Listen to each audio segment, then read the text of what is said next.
Hi, collective. Back with another message today.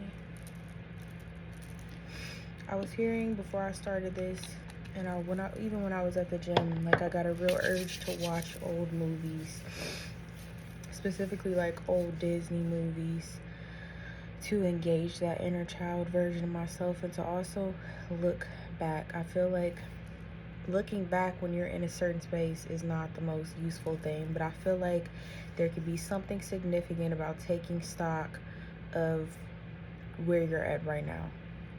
Look back the past 5 years and you can write stuff down. You can, however this needs to look, but look back to where you were 5 years ago. What was your mindset? What kind of relationship were you in? What were you accepting? What was your mental state? What was your financial status? What was your career looking like? I really feel like right now is a time for us to take stock as these cycles close and we really ground into this new year. That we appreciate and give gratitude to ourselves for how far we've come into this journey. Because sometimes when we're on this path of growth and we're so fixated on growth, we don't even realize how much we've grown while we're in this process of growing, because a lot of the time the growth is kind of silent even to yourself. It takes a little time to really notice those big changes, and sometimes we just don't even give ourselves enough break to notice and recognize the big changes. And right now, something that I'm trying to find balance with is rest and work, and this need to continue to grow, because sometimes I feel like it can be used as a defense mechanism to stop and sit in the silence, and a fear out of what that silence is going to be, especially if you've had periods of silence in the past where it's like your silence was kind of still filled with chaos. You were chaotic in your thought pattern, you were chaotic in your beliefs, and silence may have felt like torture to you, but right now I feel like silence is an opportunity to take stock of how far you've come on this journey and to show yourself that love and appreciation. I also got I don't know what I wrote here. I have no idea. We're gonna move on. Taking too long to learn. No, taking too long to prepare. There could be something that you are looking to do, looking to get into, and you keep saying, I have to get this together, I have to get that together. And you're using it as an excuse to not start it. You're using it as an excuse to prolong it another 3, 6 months, years, as long as you can, because you have this fear. And it's up to you to determine where exactly this fear is coming from. Is it a fear of unworthiness? Is it a fear of failure? Is it a fear of feeling like you're not, like you don't have enough information or resources to start whatever you're starting? But the reality of it is that you can figure out certain parts and aspects depending on what it is once you start. You don't need to have all of your ducks in a row before you start whatever this is, and you're using preparation as an excuse to not start it. And the longer that you prolong it, the harder it's going to be. The more you're going to get comfortable in this energy of preparation, but also the more that you're going to ground into these feelings of not feeling worthy enough. The only way to break that up is to go ahead and do it. Is to go ahead and start it. Do it scared, do it afraid, do it unprepared. You just need to make sure that you're doing it. You may be stuck in this energy as well of not wanting to leave some people behind as you walk into this new chapter. I had this energy in the previous reading of not wanting to let certain people go. You know exactly who needs to go. You know exactly who's not going to be able to walk into this new chapter with you, who's not vibrating exactly at the same level as you. And that's not to say that we all can't, deal with each other in a certain way, even if we're not on the same level. But you may want very close people in your life to continue to be close to you, and they're not going to be able to be. I'm just here to give you the honest truth as it is. They're going to have to be let go in order for you to walk into this chapter, or they're going to act up so bad that you're going to have no choice but to let them go. It's going to become so uncomfortable to be in that energy that you're going to have no choice but to let them go. With love, of course, there doesn't have to be any animosity or anything, but it's just new levels. You need energy that matches that. Anything else, Spirit? We're going to get into the cards. I was drawn today to use my new deck. The quantum tarot. I love quantum physics. I am going to use the book if I need some assistance. No shame in doing that.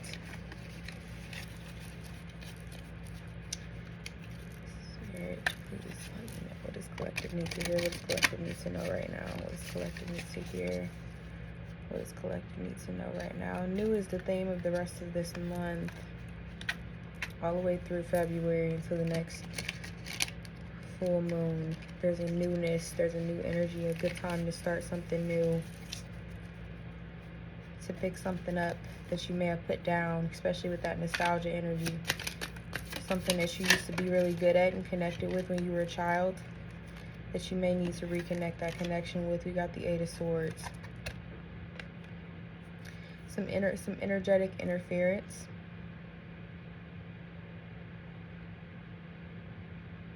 Some things that you may not be seeing, or that you may not be wanting to see. I'm drawing how this sword is kind of in front of her eyes, willfully blind. Willfully blind. This may also be attached to, again, like some habits, some things that you keep telling yourself are limitations for you, but they're not really limitations. They're not really limitations. They're only limitations because you're making them limitations. And again, you may be in this energy of waiting for certain things to be in alignment, waiting for everything to line up in the way that you want it to align, but it's going to block you from this new path that you're walking on if you continue to wait in this energy. Especially with this being the year of the horse, which is a lot about movement. The people that are really going to succeed and move forward this year are the ones that are, it's about action. Not about waiting, not about anticipation. It's about action. It's about trying it. It's about doing it even if it's not perfect when you're doing it. Start your channel. Don't wait to get a camera. This is on an iPhone right now, and don't get me wrong, I'm not enjoying the quality of my videos on here. But this was something for at least a year that I kept saying I'm going to do, I'm going to do, I'm going to do it, I'm going to do it. Don't keep putting limitations on yourself. Show up how you want to show up. You know, the biggest, I've noticed this with a lot of people on social media. Some of the people that blow up the most are the ones that show up authentic.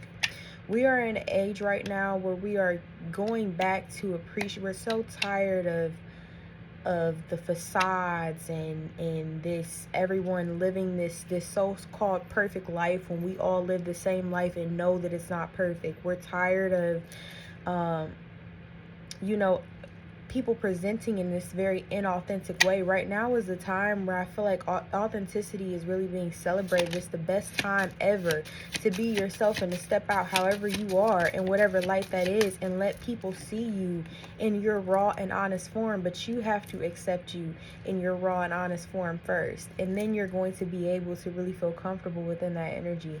We got the Ten of Pentacles, and it came out in the reverse. So this, you're holding yourself back, right? You're holding yourself back. I really feel like this is around career. There could be something new that you really want to start. And there could be money that you feel like you've been waiting on. You could have a strong feeling that you're meant for abundance, and you're wondering what keeps blocking your abundance. You have some idea back in your subconscious. You're thinking about it right now as I speak about it. You may have had a dream about it. You may have meditated and it came to you. But you may have some questions around, am I really hearing what I'm hearing? And you are hearing exactly what you're hearing. Don't question it. Don't just try it. Sign up for a course for it. Read some books on it. There's other ways that you can really ground into this energy to see if this is exactly what's right for you. But the only true way that you're going to know if this is right for you is if you go ahead and try it. I am going to go ahead and give you the book meaning as well. Ten of Pentacles. I don't know if it doesn't give you it doesn't give you the reversal. The solar system comprises of the sun, the 9 known planets, and the belt of asteroids. All of the planets probably evolved from the stellar God, dust left over from the birth of the sun, so in a way they are all related. The solar system represents the harmonious family shown in the traditional Ten of Pentacles. All the planets orbit in the same direction and on the same plane, except for Pluto, the black sheep of the family. Like a multi-generational family sharing the commonality of blood, the planets share the sun's sustenance but have little else in common. This ten does not quite have the same sense of harmonious contentment as the Ten of Cups. There are tensions and imperfections, but happiness is achieved through mutual tolerance and creative compromise. Yeah.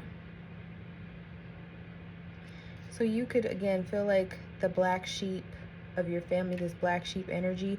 You'd have a lot of people telling you, like, I feel like when you change, a lot of people use that as, like, a bad thing in some sort of way. Like, oh, you've switched up, you've changed. You could be afraid of this. Hearing that, you could have already stepped into this energy with some of these relationships. You can feel the shift, and they likely feel the shift. But it feels like a sense of betrayal with you choosing yourself, because you haven't for so long. Which it could be, again, relating to your resistance to go ahead and really step into this, because you're so afraid of losing all of these things that you've known. It's going to be a beautiful life when you do, though. You can't miss with this. You cannot lose. You've come too far. You've done too much. Your energy is too pure. Your heart is too pure. You're too kind of a person. You're too loving of a person.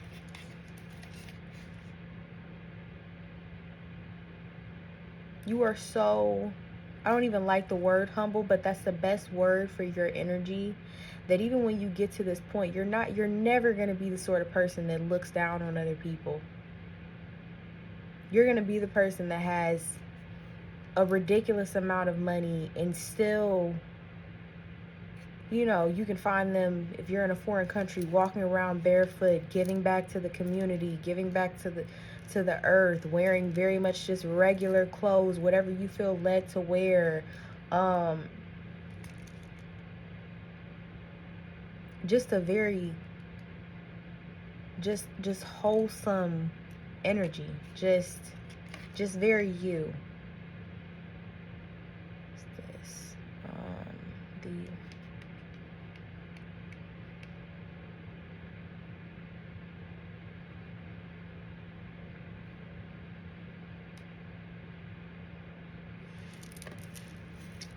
What is this card? Give me a second.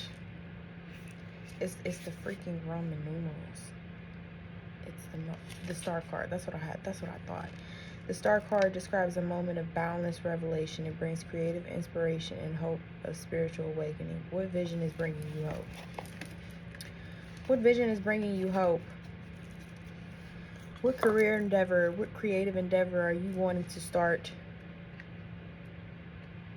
Now is the time. We are still experiencing some of that new moon energy. As it moves out, it's not too late for you to write down a rough draft of what you want it to look like, or just write down a list of stuff that you would like to start, without thinking, how am I going to do this, or what is it going to take, because you are the star energy. You are destined for more. You could be a water sign. I love a water sign. I'm a water sign.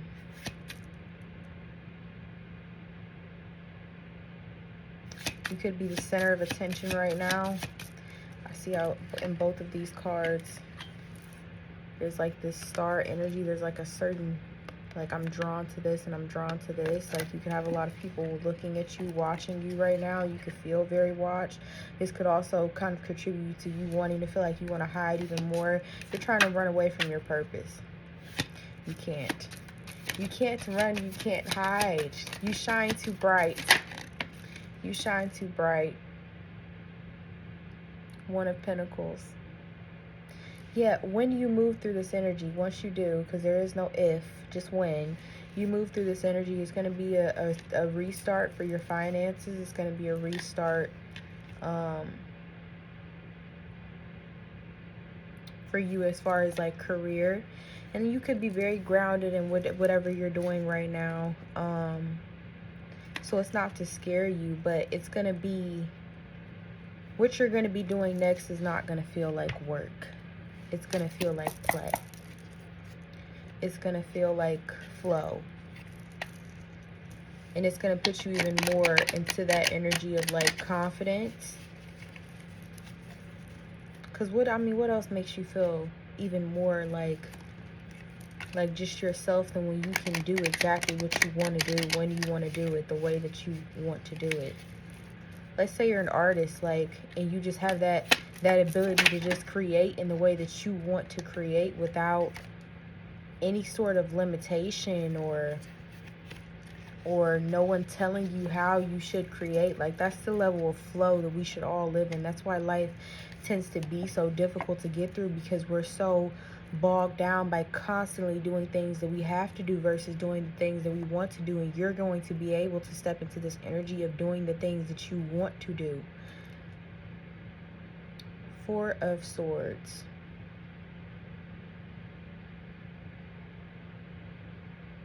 There could be some people that you kind of need to stay away from.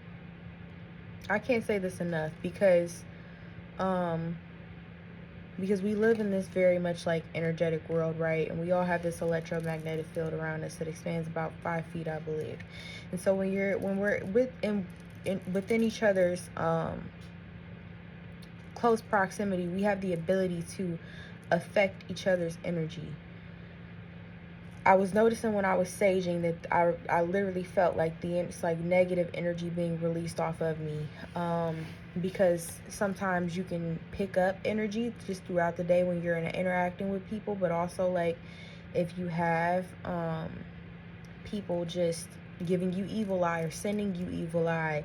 And so I feel like right now it's a very important time for you to cleanse your energy, whatever that looks like. You can do a meditation where you're imagining a cleansing energy of white light going around you and kind of cleansing off any negative energy off of your body, oils, sage. But if you are a water sign, and does not just apply to water signs, but I feel like water signs tend to be very empathic, have that very emotional energy, and also very intuitive energy. So you could definitely pick up a lot of people's energies without you even noticing it. And you can kind of tell if you know your baseline.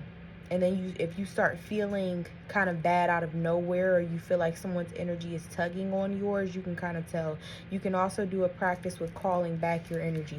You may need to sever some energetic cords, do a cord cutting ceremony, or again, just with intentionality, envisioning yourself cutting and severing those energetic cords with other people. Look up some Reiki videos and have someone assist you with severing those energetic cords. But it's very important, the energy that you're around right now. You don't need to be engaging in any self-deprecating conversations at all. We have love and empathy for everybody, but it can be very hard to be around a person that does not see their own value, because it's very uncomfortable for you to go and be like, I really like myself. If the conversation with your group of friends is like, I hate myself, I don't even want to say it, but I'm fat, I'm this, I'm that. It can be hard to step into that space and be like, well, I feel this positive sort of way about myself. And so you may need to kind of change up your friend group, or just reframe the way that you deal with people. I don't want to just tell you to just cut people off. I don't feel like that's the solution. I feel like you have to meet them where they're at. But with that being said, I think it's very important that you draw very clear boundaries for yourself. And if you are very energetically sensitive, sometimes it is best to draw back completely so that you can ground again in your own energy, and you can know, okay, this energy is mine. And when I'm around you and I start feeling this sort of way, I know that this is more so your energy than my own. Ace of Wands. Again, this could be a new start for you, financially and creatively. And this is not a time to shy away from what you've been sent here to do, what you're meant to do. We need to see it. We need to see it. We want to see it. It's special. It's different. It's you. It's like a fingerprint. all of us somehow, all of the people on this earth, and we all have a different fingerprint, and you think that what you have to offer is not unique or special. Crazy talk. Crazy talk. Crazy, crazy talk. Whatever you have is like a fingerprint. It is special and individual to you. The way you do it is like no one else can. What does collective need to hear right now? What does collective need to know, Spirit? Ooh, okay. Embrace the challenges happening around you. Have recent challenges made you uneasy? Accept them, adjust, and discover the opportunities that come with transformation. You're going to be entering this chapter of joy, of excitement, of again being the sort of center of attention. Just embrace it. If everything is going up in flames around you, know that what's burned down gives you the opportunity to rebuild. Spirit, the power of your spirit is always there, quietly supporting you. If you feel lost, take time to listen to your inner voice. Through meditation or simple outdoor activities, you can reconnect with your inner strength. Yes, I've mentioned meditation a lot. I feel like that could be something important for you to do. You can do a walking meditation, a 5-minute meditation. I did not feel this is the first reading that I've done without a meditation, but Spirit told me I need you to just start. And I feel like, again, that was what was significant about that taking too long to prepare sort of energy. But back to what I was saying about the meditation, I do feel like it is very important for you to meditate right now for clarity and for that deeper connection with yourself. It also helps you rewire some of the neural pathways in your brain. So it helps us to create these new habits a lot easier than if you were just trying to do it, without it. So do some visualization meditation. Erin Doherty has awesome meditations as far as like envisioning your new life and envisioning your new self. I did one today, and I'm going to do it for 21 days. And I do suggest that when you start a meditation, do it for 21 days. If it's a sleep hypnosis, do it for 21 days. Really let your brain, because neural pathways wire and fire when it's done repetitively. Like that's how the same way you create a bad habit is the same way that you create a good one. So with your meditations, make sure repetition is key, to keep doing the same one for at least 21 days so that it's set, and then you try a different one. Infinite possibilities. You are at the threshold of infinite possibilities. The universe is opening new paths for you. Break free from old limits and explore the unknown. The potential ahead is greater than you think. Just trust. Just trust in yourself. You can't fail you. You cannot fail you. You can't go wrong. You know the right decision to make. Trust yourself. Believe in yourself. I send you off with all of the love in the world. If you like my energy and the reading and all of that good stuff, please feel free to like, subscribe, comment. I appreciate your time and your energy, and I send you off with love. Good night.